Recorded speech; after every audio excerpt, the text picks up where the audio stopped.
Ölgen ko'chalarda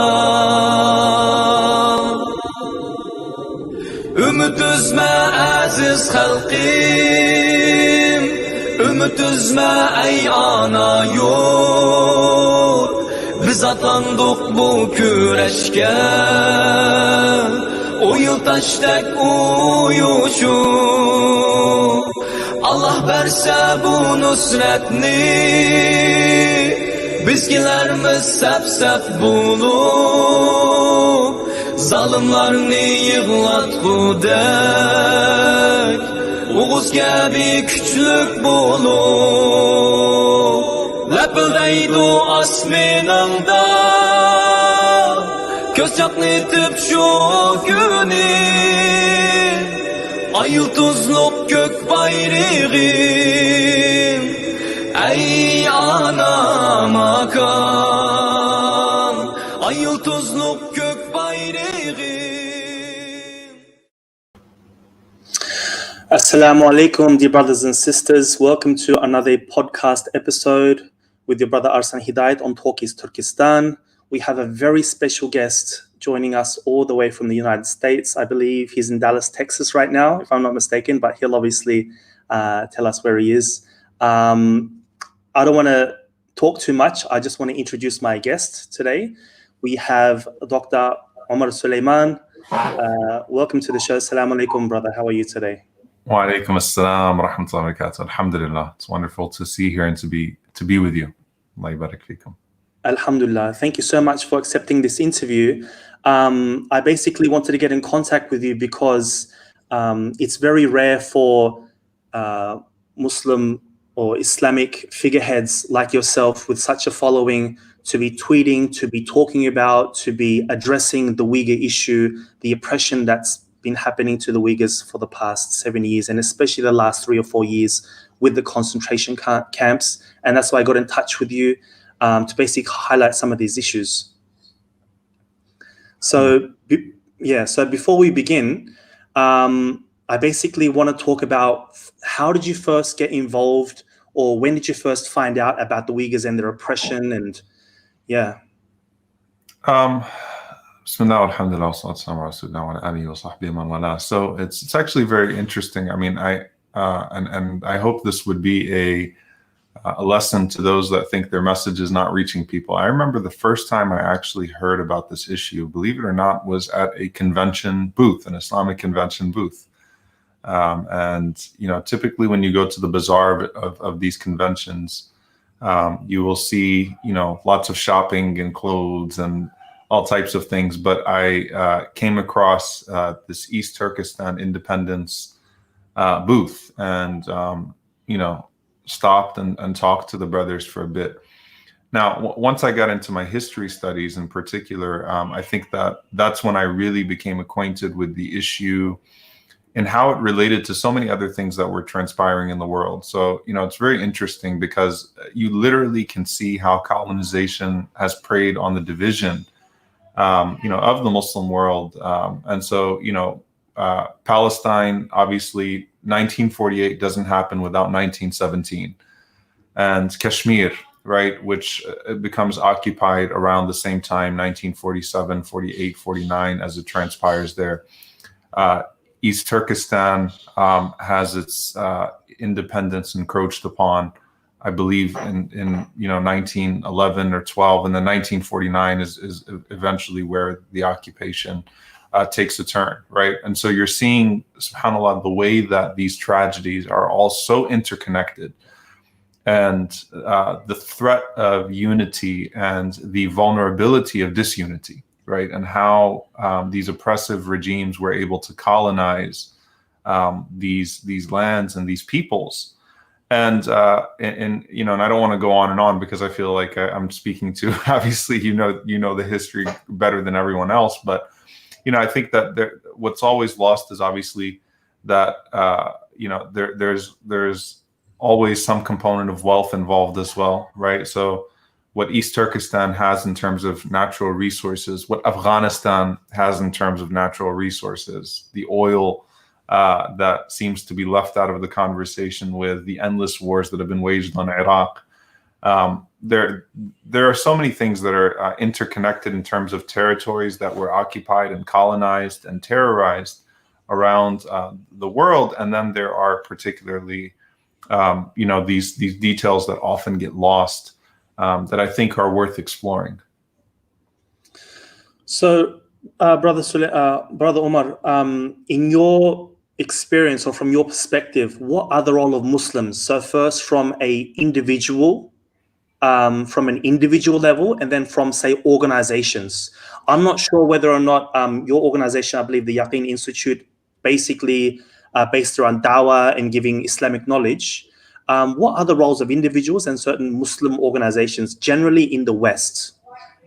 So, I think the role of any person who has a voice, whether they're an individual or an organization, to speak for those who have been suppressed in regards to their voices, either for their own cause or for another cause, is responsible. They have an amana, they have a trust from Allah subhanahu wa ta'ala to speak against that evil when they see it.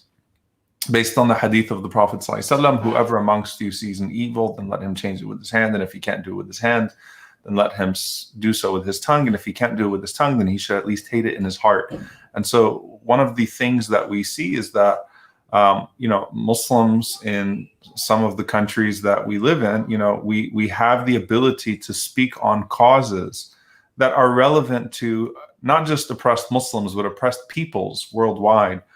And when it comes to oppressed Muslims, sometimes we can speak on issues regarding oppressed Muslims that even Muslims in Muslim majority countries cannot speak on, which is a very sad reality. And so it's a trust, it's an amana that Allah has given us to raise our voices. Now, the idea is that you want to pressure those that can make change with their hands, those that do have the authority to make change. So for us as Muslims, dua is always our first agent of change. And so,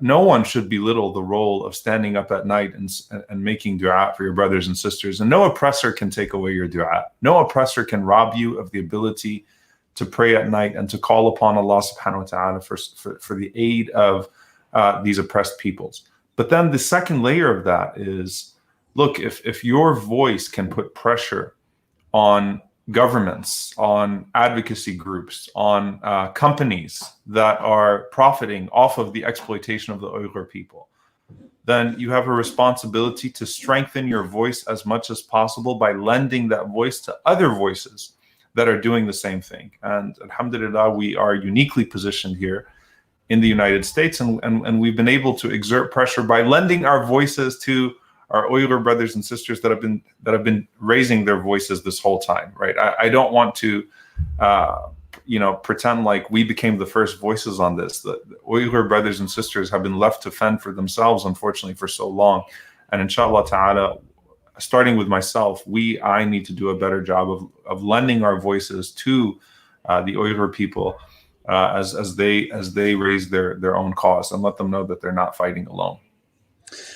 From experience, we've heard from some Uyghur brothers and sisters in the United States when they bring up the Uyghur issue in their mosques and they tell their shuyukh or their imams to talk about it during the khutbahs.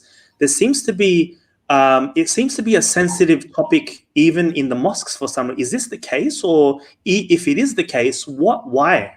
Why is this the case? Well, if they say it's the case, it's the case. I mean, there's no doubt about it that there are certain masajid that and organizations that might be sensitive. I think so there's one layer of, politics as a whole, right? Where let's not bring up certain issues. Let's not talk about political issues. Let's keep politics out of the masjid.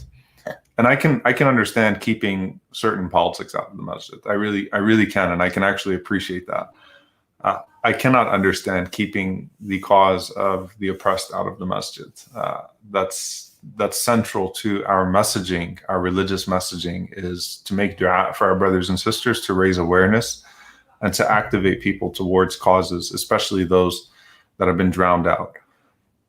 With the Uyghur issue in particular, there could be, I've heard of fears of people when it comes to traveling through China and what might happen to them, if things are going to be complicated in that way. And so there's personal sacrifice that has to be made, obviously, and none is greater than the sacrifice that you all have made, because I know that, your relatives are at risk because of your advocacy.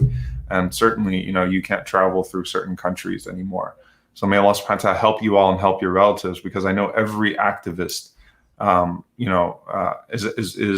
has to make this crushing choice between advocating for their family members and for the cause of their people, or being silent and hoping that their family members might be spared in some way. And that's a horrible decision to have to make. And subhanAllah, I'll just share just the last Islamic convention. I won't share the name of the Islamic convention, but the last Islamic convention that I went to, major Islamic convention that I went to, it was really heartbreaking that there were some Uyghur brothers and sisters that didn't feel comfortable, or that were not able to be at the booth themselves. Mm-hmm.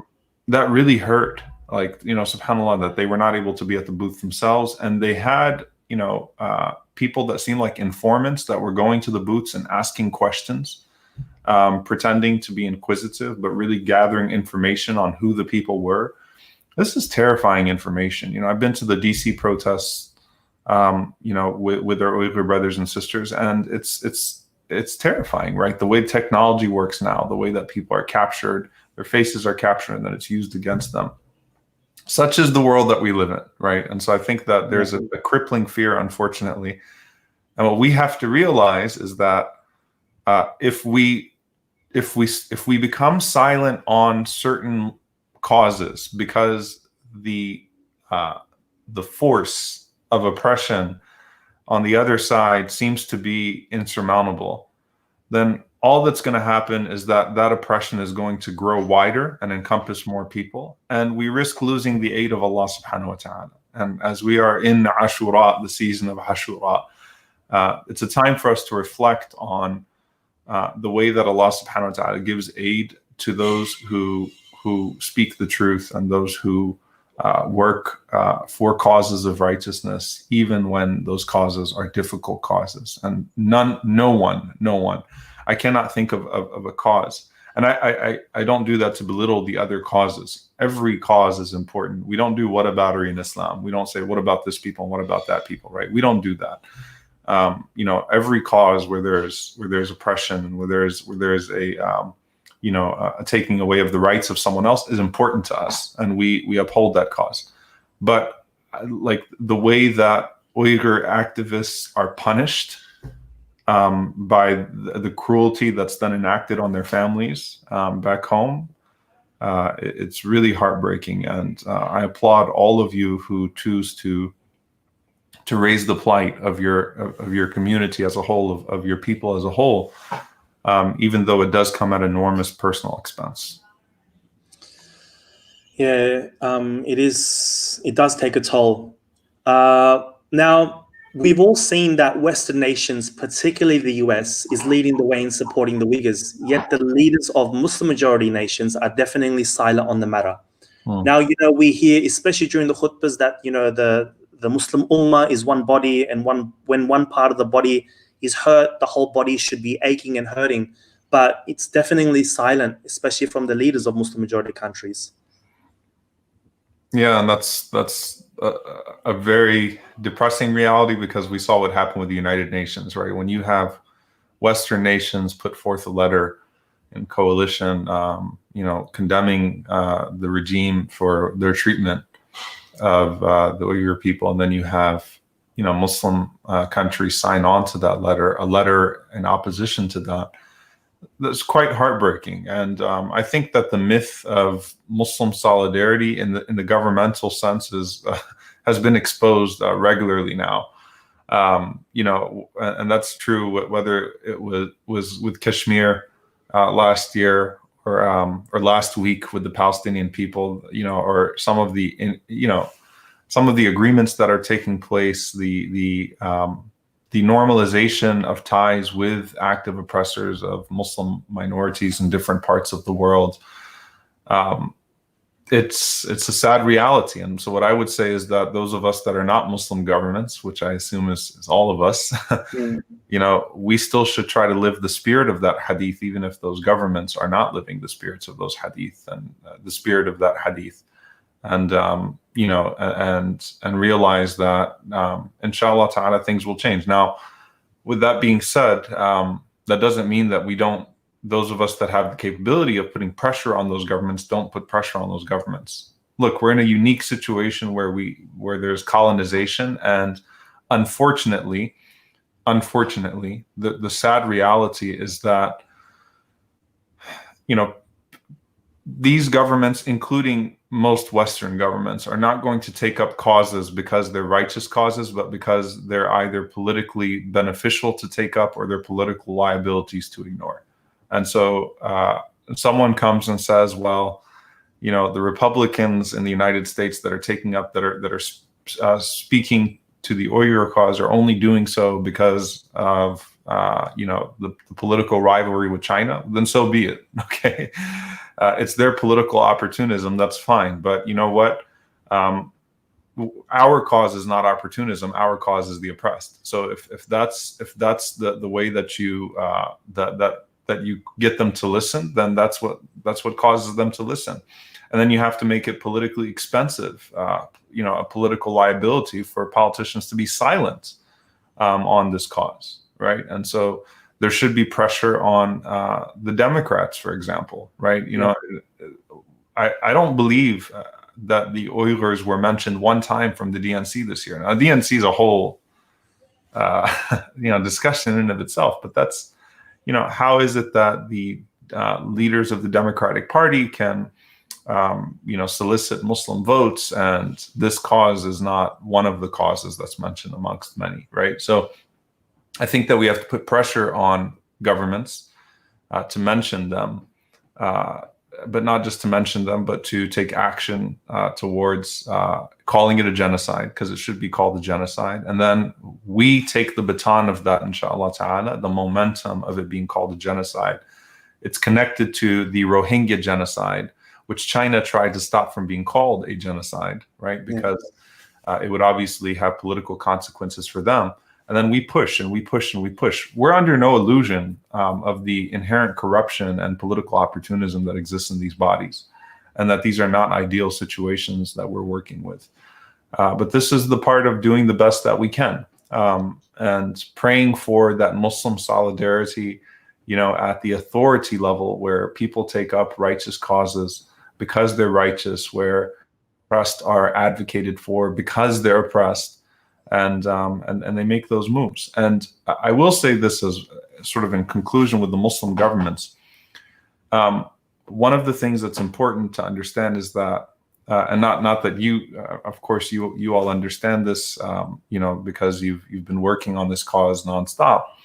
But I think that a lot of people, what's lost upon them is how punitive China is when any Muslim government fails to fall in line, right? I mean, if they even pay lip service, go as far as just questioning the official government narrative, then you know, the sanctions, the economic punishment, the political ramifications of that tend to be very heavy. They're heavy-handed with their punishments, right? Now, that does not excuse those governments, but what that is that if we see a spark, first of all, we have to think long-term about the infrastructure, right? That leads to this crippling vulnerability, which is what I started off with, right? What led to the disunity that gave way to exploitation? What leads to the economic vulnerability, the destruction of infrastructure that makes people so desperate and yields us this type of leadership? But when you see an opening, you know, when you see someone from within these governments trying to do the right thing, you know, in some capacity, support them in that particular righteous cause. Try to thrust them forward and to push further and further and further and further. If a particular company that has uniquely egregious practices, now, subhanAllah, you know, we see this with boycotting oppressive regimes is usually very difficult when it comes to the economic level, because you start realizing that most companies that you use are in cahoots with the oppression and subjugation of our brothers and sisters. But if you could, for example, convince large companies and governments and corporations to pull out of the exploitation of those forced labor camps, those Uyghur forced labor camps, that's a victory. All right, like, let's move on to the next one. A very targeted campaign. Right now we're focusing on Nike. Right now we're focusing on Amazon. Right now we're focusing. I think it's important for us to be very targeted in our campaigns for our brothers and sisters, and keep trying to make openings, inshallah ta'ala. And obviously no opening, whether it's the parting of the seas with Musa alayhi salam, or any opening that comes is except through the help and will of Allah subhanahu wa ta'ala. So may Allah azza wa jal help us to do so. Ameen ajma'in. I basically want to talk about just exactly what you said, going off with the Muslim majority leaders. There's this issue. I get a lot of comments saying, you know what, let's wait for Imam Mahdi. Let's wait for Imam Mahdi. He'll unite the Muslims, and that's when we'll take action. And it's this, you sort of touched on it before, where it's like the Muslims are only supposed to be praying 5 times a day, fasting, and not to be involved in politics at all. And you said, some politics obviously we don't talk about, but when it comes to oppression and something as worse as what happened 75 years ago to the Jews with the Holocaust, this falls under another category where you have to, regardless, don't you? Yeah, look, we have to move away from the Mahdi complex and the Salah ad-Din complex.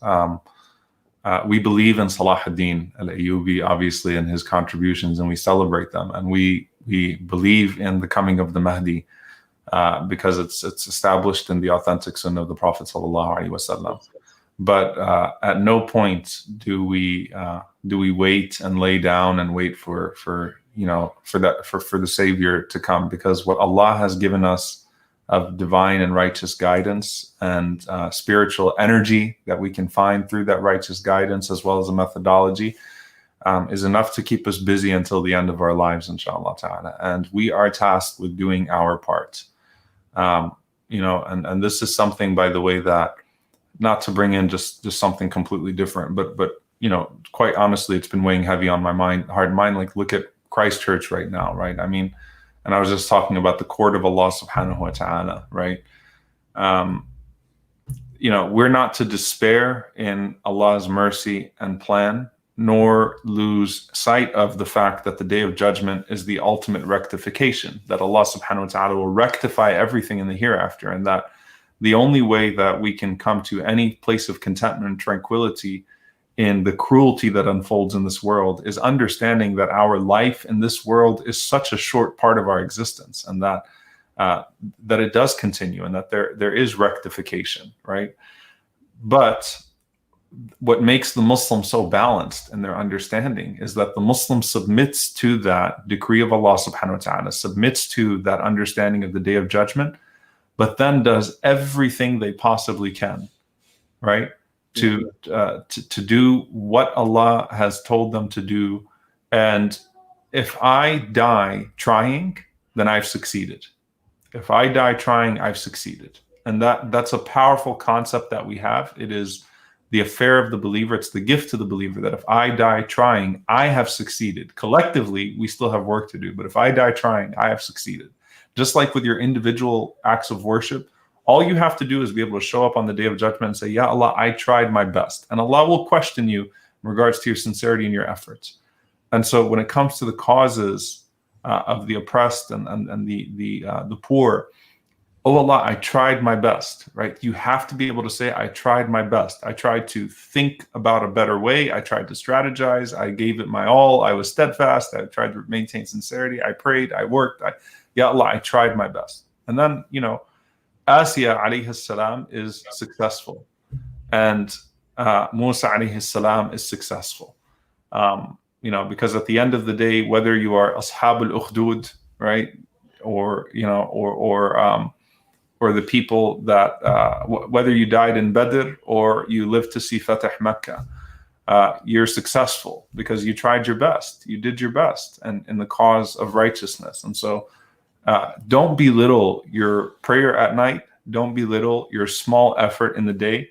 And how often is it that the seeds are planted through a small effort that don't give fruit except to the next generation, through the next generation, and then that's when they bear fruit. And so many of the things that we're doing now, we pray that Allah accept it and make it sincere.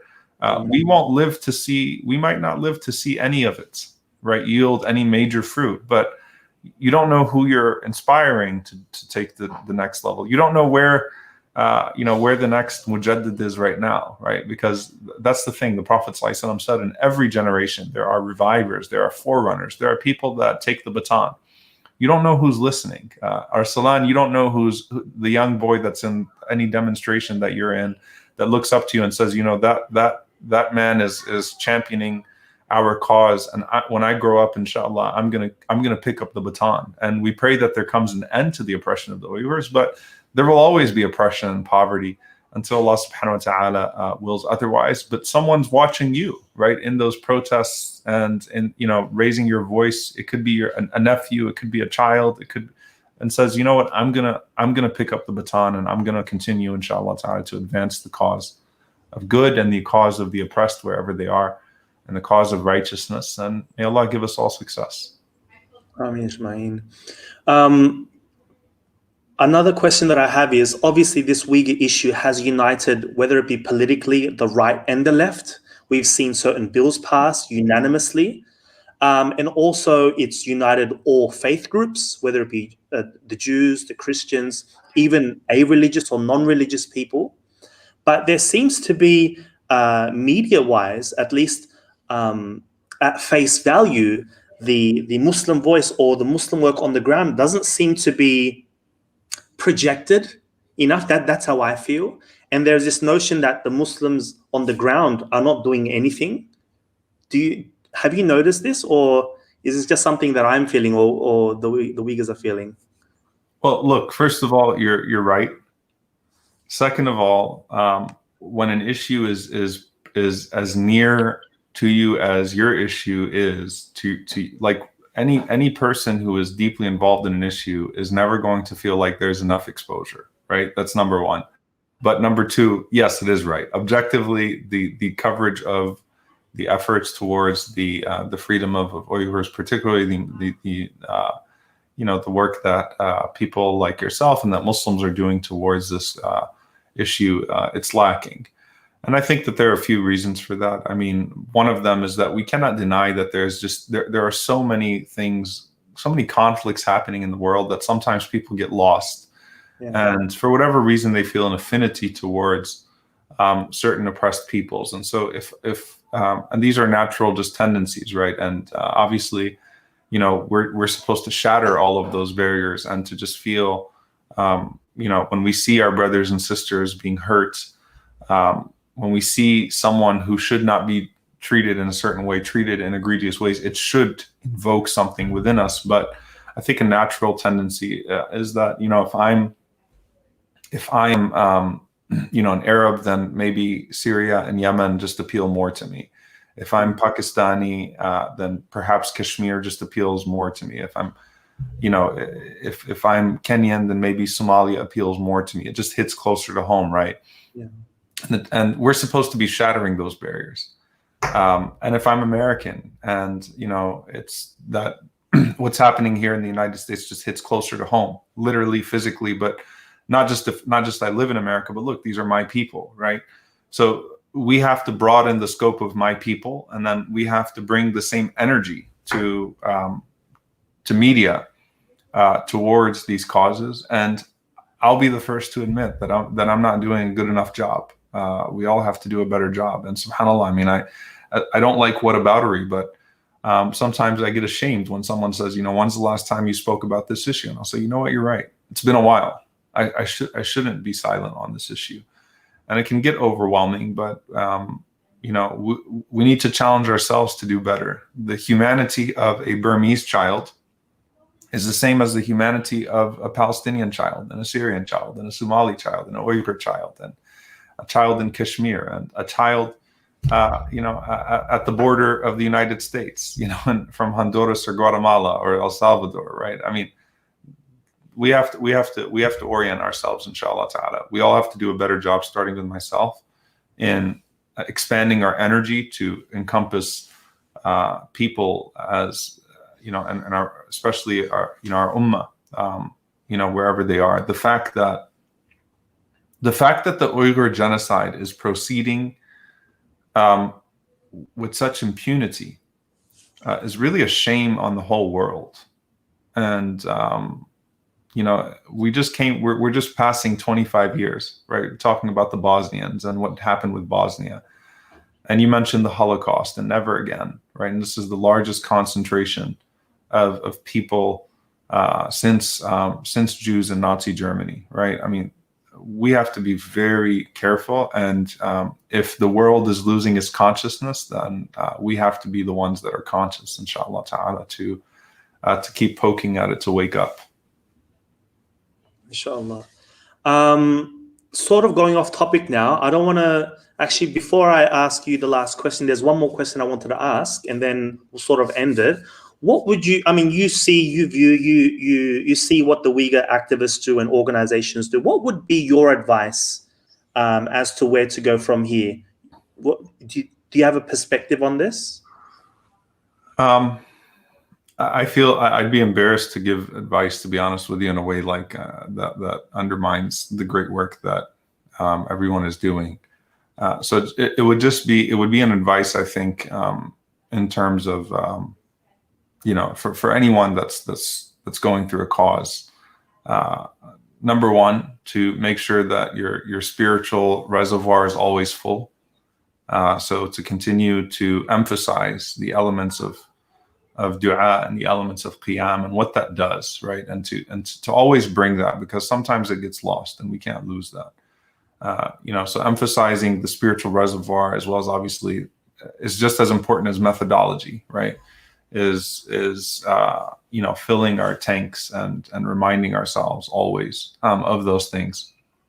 But then when it comes to a very strategic thing, I think that the importance of planning and focusing our energies and laying out, the groundwork and saying, all right, we're going to target this protest at this audience, and we want to make sure that this person hears it in particular, and then we're going to have the next step of this is going to be, going to that person and particularly focusing our energies towards that person or this government, or having a customized plan, especially with the Uyghur issue, where it just seems like you're being shut out in so many different ways from so many different places. So, the way that you would approach the government of Turkey is not the same way that you would approach, the government of the United States, right? Or the government of Australia. The way that you'd approach a Republican congressman who claims religious freedom as an important issue to them is not the same way that you would approach